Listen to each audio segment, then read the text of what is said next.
Hey guys, welcome back to another episode of Football with the Great American Youth. It's me, Jacob, Anthony here. We've got a special episode, a big matchup this week. We Yeah, I'll got the say Pod Clash. I'll say it's the big one this week. No guest needed this week. It's just Okay, head-to-head head to head matchup. battle. We don't gotta Look talk at that. about.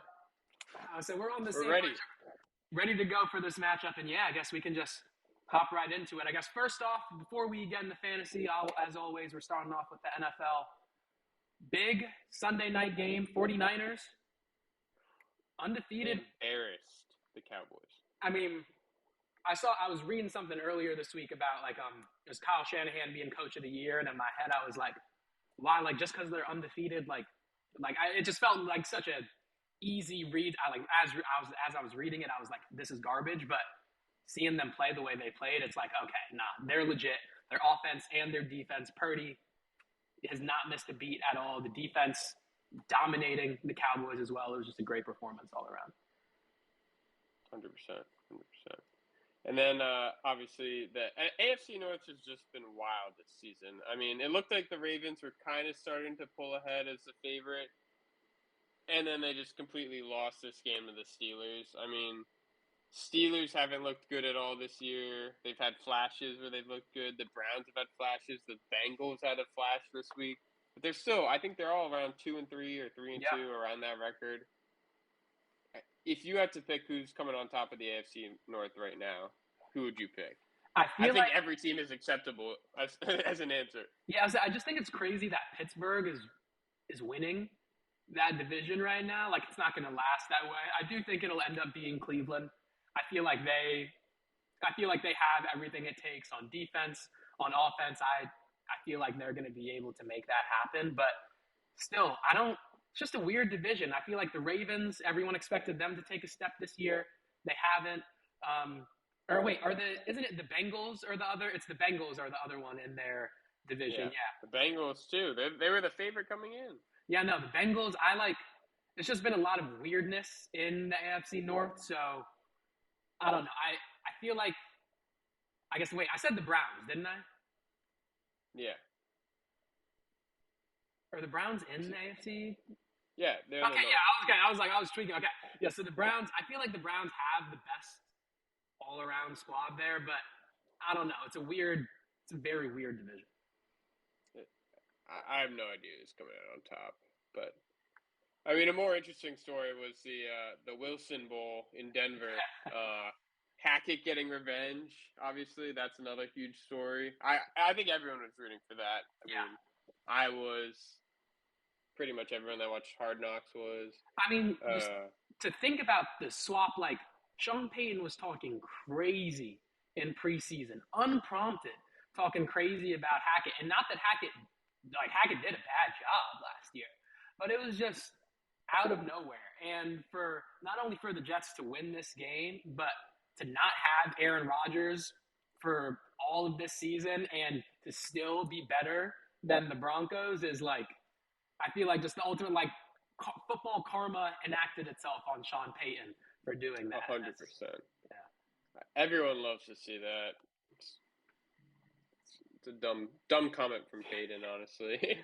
yeah. And there was stuff before Revenge, the game too. The like I think one of the pregame it was like CJ Uzoma was there was a video of him like taking it personal. yeah just getting hyped up. Yeah, like they were taking it personally for their coach and clearly they went to Denver, they got the job done. So good for Hackett that he was able to put that to bed. Great for them. Great for them. Not great for us though this week. Yeah, I mean Not much to say there. I had Justin. high hopes. I mean, coming in, this is like free win on the schedule. Um, this team lost to the Broncos. We beat the Broncos easily. Like, I football math doesn't work like that. We got stomped by the Bears. Like it wasn't even a good game. I mean, I don't have words to explain it. I think Rivera should be on his way out after the season. I think this should be Bieniemy's team going forward. Because the offense has actually looked decent, but I don't know. That's all I think right now. Yeah, no, it was I mean, the first half was just insane. Like that was one of the worst like halves of Commanders football. I feel like I guess with the new name, this is the worst half of Commanders football maybe we've ever had. And Probably.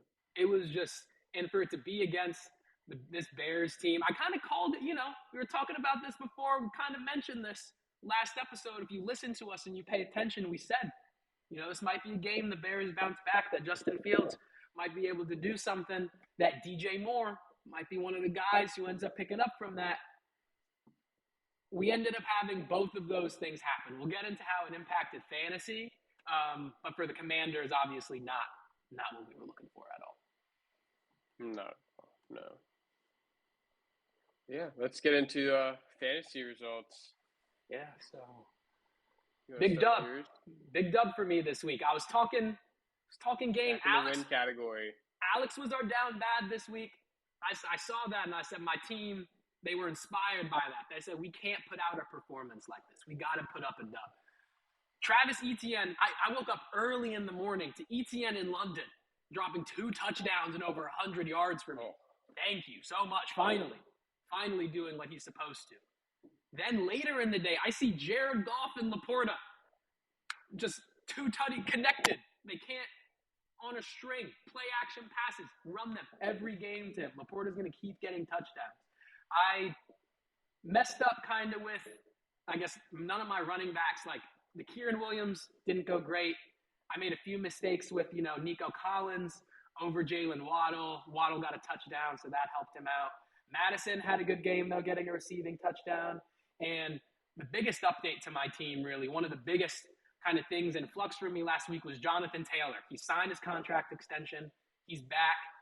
Not back this week because Zach Moss had the best game of his career, 2 touchdowns, 50-plus yards or something. So kind of a little bit, they're paying Jonathan Taylor too much money for him to not be the lead back.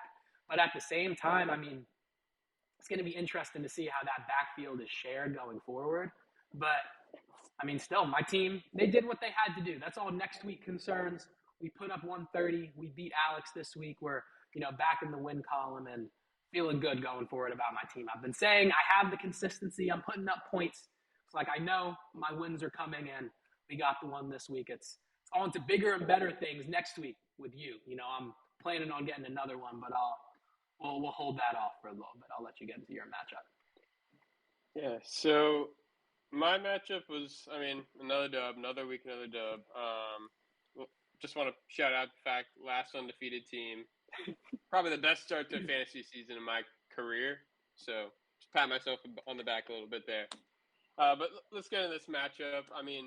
Honestly, coming in, I was a little worried just because I don't have much depth on my team. And I didn't have Herbert and Mike Evans going into this game because they're on bye. So I had to play Courtland Sutton and Kirk Cousins. Kirk Cousins wasn't bad. He's been decent all year, but a little worried about playing Sutton.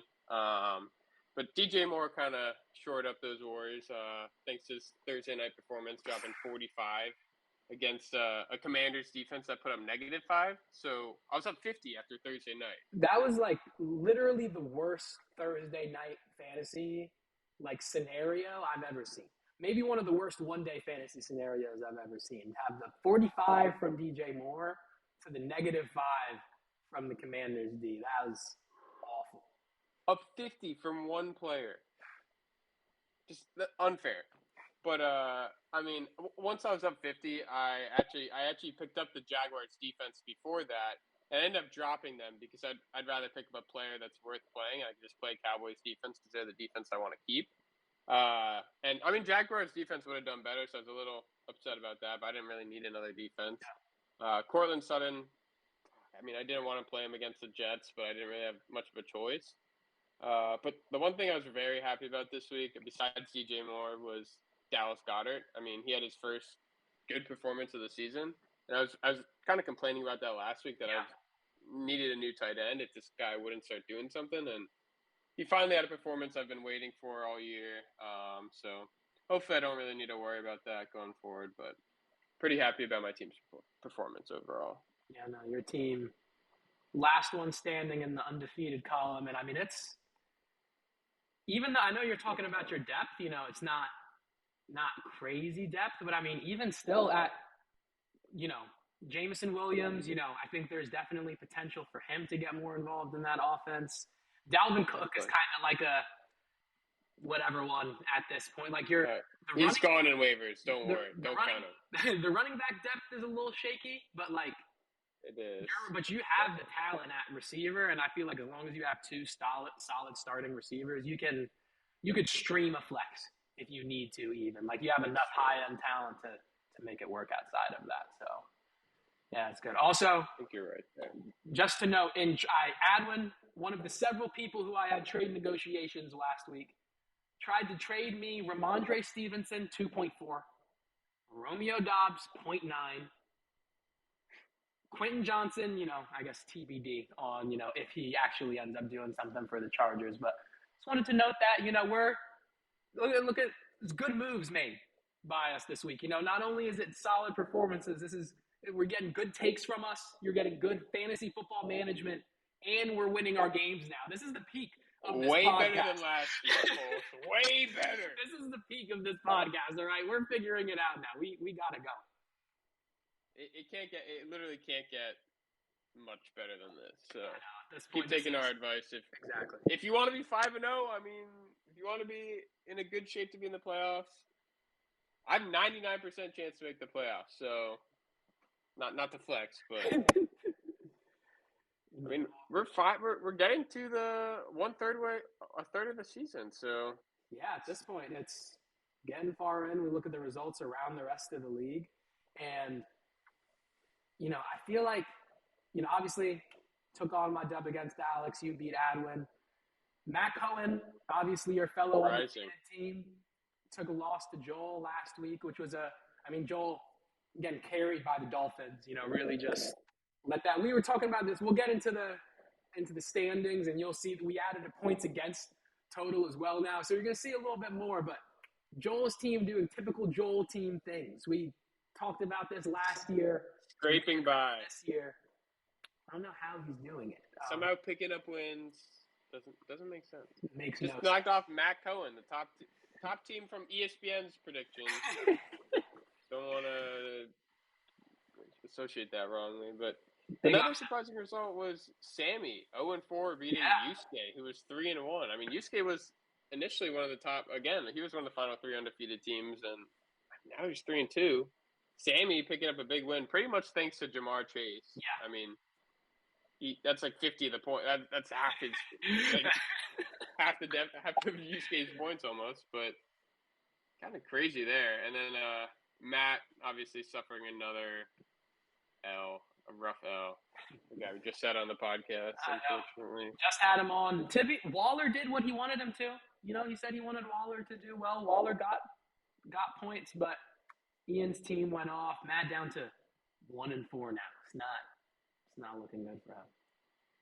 And if we get to the standings, you can see Matt last place now, official last place. We got Alex and Sammy ahead of him.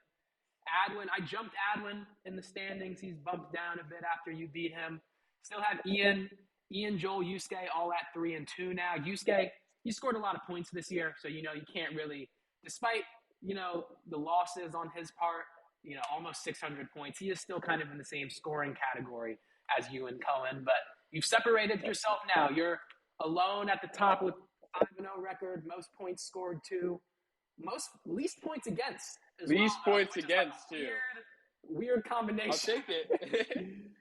I mean, not a flex, but I'll take it.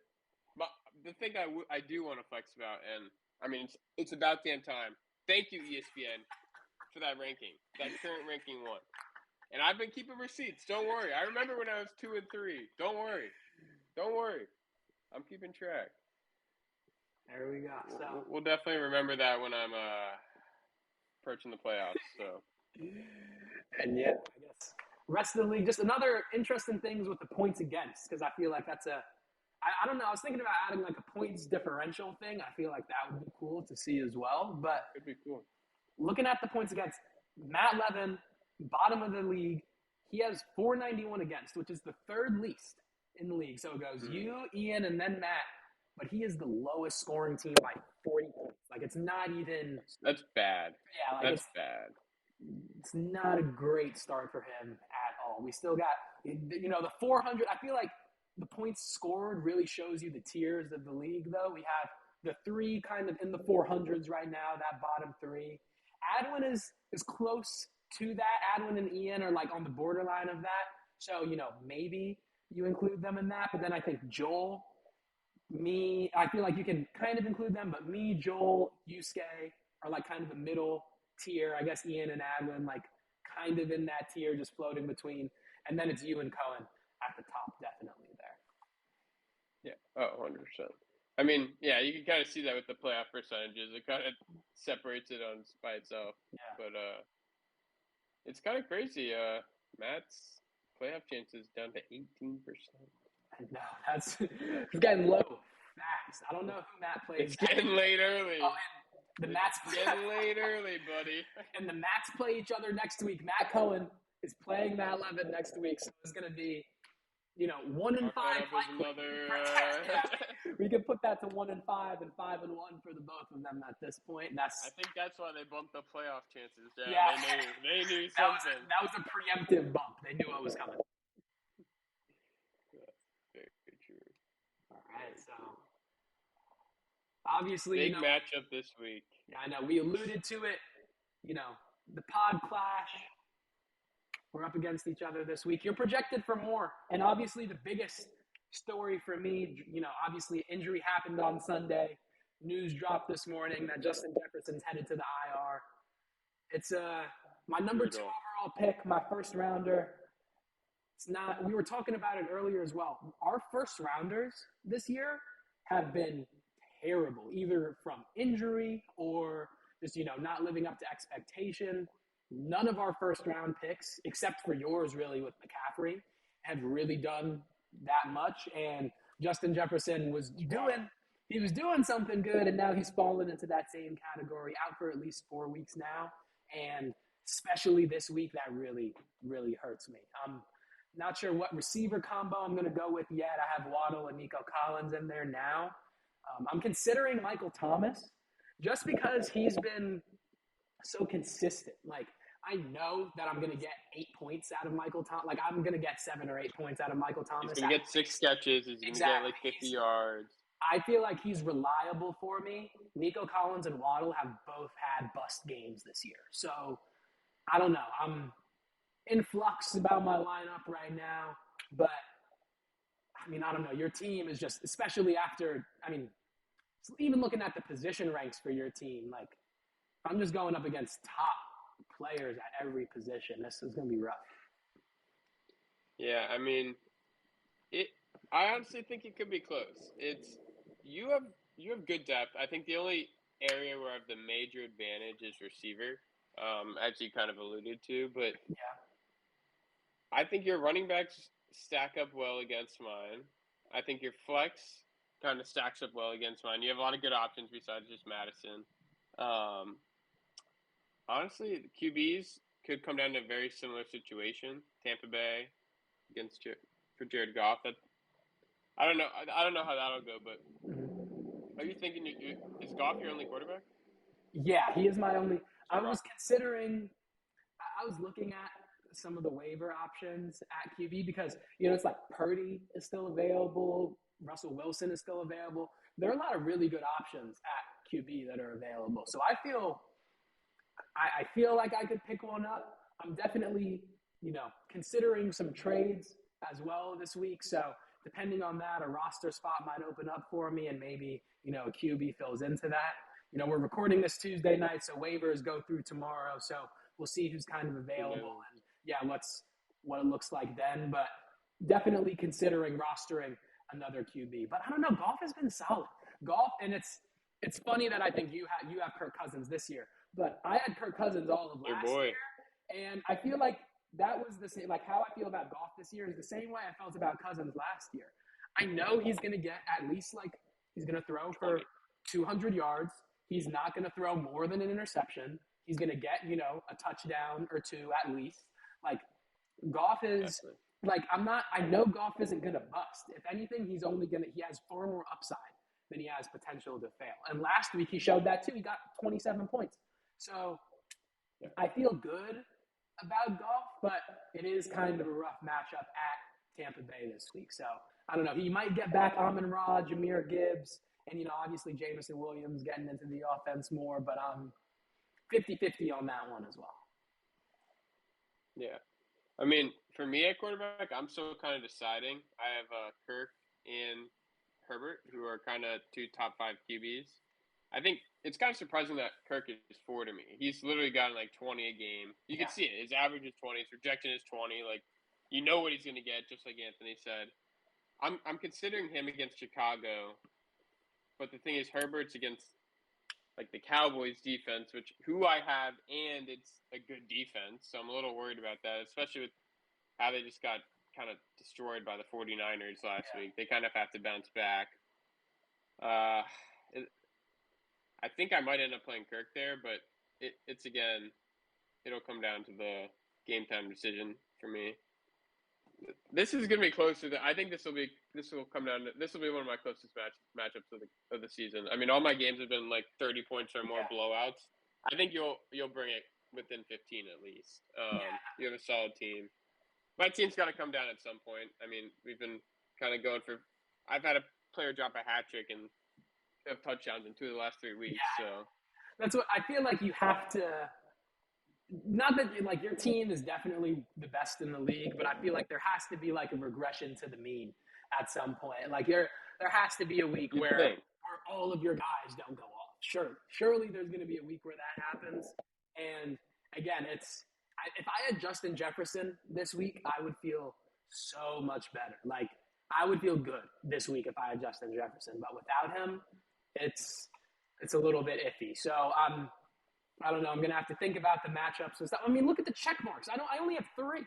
I don't even have, like, look at that on my defense, only because you have the Cowboys against the Chargers. Like, that's like I'm sure you're going to only reason why. But, like, any other matchup is going to be better than that one. You have, tight end Laporta. That's my guy. So I'm going to, I feel good about that. But Kieran Williams over Joe Mixon, like, is that even really a check? Like, what is that? That's based off of Kieran Williams. That's a weird check. Yeah, like that's a check because you'll get the same thing probably. Maybe it's going to be 12 points. And Joe Mixon is a proven running back on a start. Like Kieran Williams has just started being a starting running back. He was a 5th round pick. Joe Mixon has been the guy in Cincinnati for a few years. Like I don't know. Super Bowl. Player for player, it's rough, but my team did well last week. Last week is one of the best performance. Like that is what my team can be. Like I don't need everyone to go off. I don't need I feel like I have enough depth and enough pieces to make it happen. Hopefully this week I can make it happen, but I don't know. We'll see how it goes. Yeah, I'm excited for this matchup. Let's get into the over/under. Yeah. Over/under postmortem. We were 50-50. You hit off on this one. You've been killing the postmortems. I can't lie. You hit every single one of these. I don't know if this is like just degenerate, like if this is like degenerate tendencies, or if you just know your stuff. I don't know. I really don't know. It's literally been game time decisions for each thing. Like. And it's not like we're planning these decisions out. Yeah, it was like we did not make this section to make ourselves look good. Like this is just on the spot answers. Again, this is just peak content you guys are getting from us. We're just peak content hitting on all levels. We're gonna ignore, I did have 2. Okay, so we're back. Technical difficulties slightly, but we're returned. We're not done. Don't worry, we're here.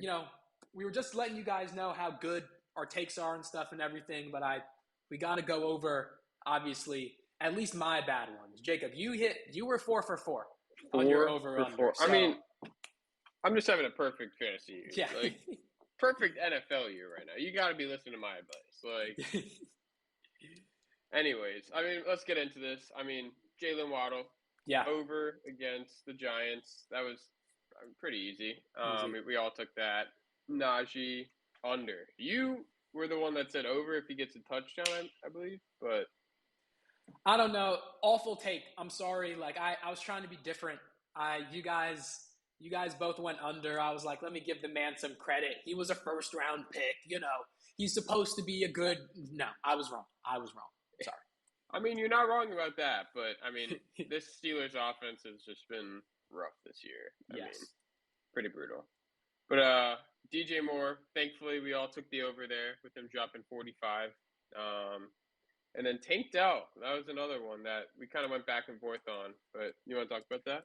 Yeah, I mean, I don't feel bad about the Tank Dell prediction. He did get hurt in the game, so it's kind of is what it is there with that one.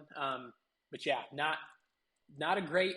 You've been hitting on these more than I have, so I need to up my game with these over unders going forward. I mean, I can't allow myself to have another like 50-50 week like this. You're starting to gain some distance on me in the overall standings. You're up 10-6 on me now. 10-6. But yeah, we got our predictions for this week. So let's see. Obviously, for our matchup, the first one, I got Jonathan Taylor. Came back last week. It was underwhelming. Obviously, Zach Moss, he went ham. They still projected him for a lot of points this week, though. Even I don't know what Zach Moss is projected for. I'm kind of curious. Like, I'm gonna say, well, let's check really quickly and see, because I'm curious how that lines up with Jonathan Taylor's, because 11.1 is like a solid starting running back one. Zach Moss projected for 9.6 this week, so in the same ballpark. They're bumping him down. Yeah, I know. They're bumping him. I don't know. I'm going to go with the under for Jonathan Taylor this week. I'll stick with my prediction that I made before we had to re-record. I feel like I don't know. I think he's going to be close to it, but I think that backfield with Zach Moss is going to be a pretty even timeshare, and I feel like he's going to end up getting close to it, but I don't know if he fully exceeds it. Maybe in 2 or 3 weeks we see him consistently back to where he was, but for this week I'm going to go under. Yeah, I definitely agree with what you said there. I mean, I'm going to give you a chance to catch up in the standings a bit, and I'm going to ride with my boy Jonathan Taylor for a Badger there. So, I mean, I'm going to go over. He didn't get too many touches last week. I mean, the offense is going to have to be running him more with Richardson out. It's going to be – I think they're going to rely on him more. I mean, they just paid the man too. Like, he's going to be getting fully is more closer to his normal workload. They are playing a tough Jacksonville defense, but if he can get a touchdown, I think he can squeak over that over. So I'm going to take the over there. Mm-hmm. Then Dallas Goedert there. I'll start this one off, but I'm going to go over. I mean, he kind of got back in rhythm with Jalen Hurts last week, and they're playing a tough Jets defense that I think will kind of shut down the main weapons in A.J. Brown, Devonta Smith. But Dallas Goedert should get targets, should hopefully for me hit that 8.1 mark and go over. So, yeah. Yeah, I mean, it's been your boy. I know, obviously, we mentioned it earlier. You'd been talking about getting him more usage in that offense. He's finally starting to get it. And finally, I feel like this is going to be a game. I agree with you. I feel like I just got to stick with your predictions. I'm going to do over 2. Not a bad idea. But I feel like Goddard he's been getting more volume in that offense. This is going to be a game where that Jets secondary is going to be really keyed in on A.J. Brown and Devonta Smith. So I think at least on targets and receptions, I see Goddard being pretty involved and, probably getting over that 8.1 total. I think that's a reasonable expectation for him. And with the rest of the league here, we got Derrick Henry and Ja'Marr Chase. I'll start off by going with Derrick Henry's under. I mean, he's kind of had a tough year overall. They're playing a tough Baltimore defense. I think this will be a low-scoring game. I kind of think they'll shut him down. I think they've been involving Tyjae Spears more. Yeah. I like him. I like the way he looks. It's kind of similar to that Tony Pollard situation last year in Dallas. So I kind of think I think you could go under here. And I don't take the under much. So. No, I agree with you 100%. I'm going under here as well. And what you mentioned about Tyjae Spears, I feel like you said everything I could about Derrick Henry, but I do think Tyjae Spears is going to start to get more involved in that offense. We're seeing him start to ramp up. He's getting work in the receiving game as well. So for PPR, half PPR, he's providing you more value there. I just see Spears kind of exactly what you said, that Zeke Pollard situation, this is very reminiscent of that for me. And if, maybe it doesn't fully come to fruition this year, maybe Spears just remains a handcuff for the rest of this season. But if he performs well and continues to perform well, if Derrick Henry misses a game or two and he really goes off, next season he might end up being the guy in Tennessee's backfield. Oh, yeah, 100%. So, again, agreeing there.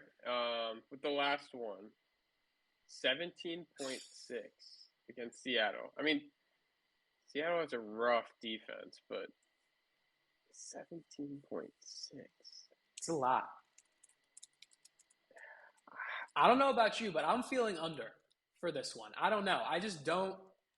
I do think that the Bengals offense is, like they looked like they were back last week. It looked like everything was back to normal. Ja'Marr Chase, obviously, they were designing more plays for him, getting him touches, and I'm sure they're going to try to do that again this week. But I feel like Seattle has solid secondary talent. I think they have a good base there. I think obviously they're going to key in on Ja'Marr Chase, and I think the Bengals are one of those dangerous teams where I'm going to use the same logic I used here with Tank Dell, and it didn't work for me last week. But the Bengals are one of those teams where they have so many different options. You're looking at Ja'Marr Chase and T. Higgins if he's back this week, and Tyler Boyd, and there was some other guy, I forget his name, who was playing for them last week who did well. They have options in that receiving core. And Burrow, I think, as he starts to get into the flow of things, Ja'Marr is obviously his top option, but he's going to find these other guys. And I think this is a week where, I could see him finding some of those other guys a bit more and Ja'Marr hitting the under. Yeah. I think this is really a coin flip. 17.6 is high, and I think the under is probably the way to go. But I'm a risky dude, so I'm going to go with the over. I think 17.6, he just dropped 44 last week, so I don't think it's anything unreasonable to say 17.6 is high for him. If he gets a couple, like a touchdown, a 100-yard game, he'll hit that. And, he's only done that twice this season, and it's kind of those two games where they've won. He's got it very involved, and I think this is a game they need to win. So if they can get him involved early and maybe keep that going, get him a touchdown, 100 yards, he'll get this over. So I can see it hitting. I'm going to take the over there. I think it could be close, though. Definitely could be close. We'll see again. This is another week we have two of the same picks and two that aren't the same. So you got a chance to catch up a little here. We'll try to close that gap a little bit next week. We'll see how it ends up going. We'll see here. But let's get into some waiver picks. We've been good in fantasy this year. Might as well share some of that advice, share some of these picks. I'll go with mine first. Waiver wire. I think Cole Kmet is a solid pickup, but for some reason he's a free agent in our league. He is the third-ranked tight end. I think Matt Cohen pointed that out in our group chat yesterday. Definitely made me turn my head. So I think he's someone that Fields has gotten. I don't know what you want to call it, but he's gotten better in this offense, and he's kind of leaned on Kmet a bit in big situations, and Kmet scored a touchdown in back-to-back games. So I think he's someone that you could at least – he's a hit-or-miss dude, but you can at least plug and play into your lineup if you need a tight end. So he's worth picking up if you have a spot. Yeah, and I had to look up my guy. I just learned this guy's name today, Amari DeMercado. There's no extra R. DeMercado. Whatever. Arizona's starting running back, I guess this week is he. I don't know. He got a touchdown last week, and he did pretty well. And I guess James Conner is hurt, so he's probably gonna get some more touches. And I know he went to TCU, and that's kind of it. So yeah. That's. He's a starting running back on the Cardinals team that hasn't looked bad. I would pick him up. Yeah, if Josh Dobbs is Lamar Jackson, maybe this is the new JK. Maybe this is the new JK pre-Achilles injury JK Dobbins. Maybe this is the guy that pushes Arizona to the next level. Give him a chance. There's a reason people are saying pick him up. He's projected like 10 points or something, which is kind of wild to me, but Yes. At least give him a chance. I mean, he's a rookie in a young Cardinals team, new coach. He's impressed clearly enough to be starting this week, this early in his career. I'd pick him up. All right, And and then best matchups for a big game. yeah, head to head. Oh, I didn't realize we got number twos going against each other for our best matchup, and I don't like that DJ Moore is shooting Alex Madison in this slide. I chose that photo on purpose. Yeah, that seems a little bit disrespectful. I don't really like that. I think Madison, I've mentioned him a few times. I think he was my favorite pick. I think I mentioned him in what he was like a best matchup, I feel like once before for me, or like I've mentioned him. I really like the idea of having him on the team. He's been underwhelming so far this year. But this week, going up against Chicago, I feel like he's going to, DJ Moore is not going to have as fun of a game as this photo might suggest. I think Vikings are going to win this. I think they're going to win comfortably. And I think they're going to run the ball a lot. I think Madison's going to get touches. And I think he's going to get into the end zone at least once. What worries me is that Akers, maybe if it gets too garbage time, they use this as an opportunity to, give Akers some more touches and really see what he can do with, more of a game left. But Madison is the lead back there. He's been getting most of the touches. He's scored touchdowns in both of the games in both games since Akers has been back. Or touchdown last week in fantasy. He's done well the last few games. So he's putting up numbers. He's doing what he's supposed to on the ground, and I feel comfortable with him going up against Chicago this week. I think this is just a very funny best matchups, like all around. Like they're going up against each other, Vikings, Bears. They're going up against each other in flex in our matchup. Yes. They're both our flex options. And they're both number two, as you pointed out. But I mean, it's just very interesting. These are two bad defenses. They're both going up against clearly. But I mean, DJ Moore coming off the best game of his career, 230 yards, 3 touchdowns. I mean, I think he's going to stay hot. I don't think he'll do that well, but I mean, this Vikings defense hasn't looked good this year. I could see him at least getting 10 points. He's kind of done that the last few weeks. So I'm kind of hoping for that at least out of him, that kind of production on my flex. And I'd be happy with that. I think he's my best matchup this week because a lot of my other players have tough fantasy matchups. Like I have a couple players on the Eagles. They play the Jets. Herbert plays the Chargers. It's a little difficult matchups around the board, but I think DJ Moore will be the guy I need to produce, kind of exceed what he's expected to do. So I'm hoping for that this week. And yeah, that's all we got this week. We might end up missing out next week, at least on fantasy content. So we're going to have to leave you in suspense on who wins the matchup this week. But we will be back soon. Thank you for watching. Should have a guest soon, too. Yes, we'll have another guest on. Let us know what you think of our teams in the comments. Who do you think should be down bad next week? Because we're running out of ideas. And we need a new down bad contender. So yeah, give us your comments and suggestions, and we'll see y'all soon.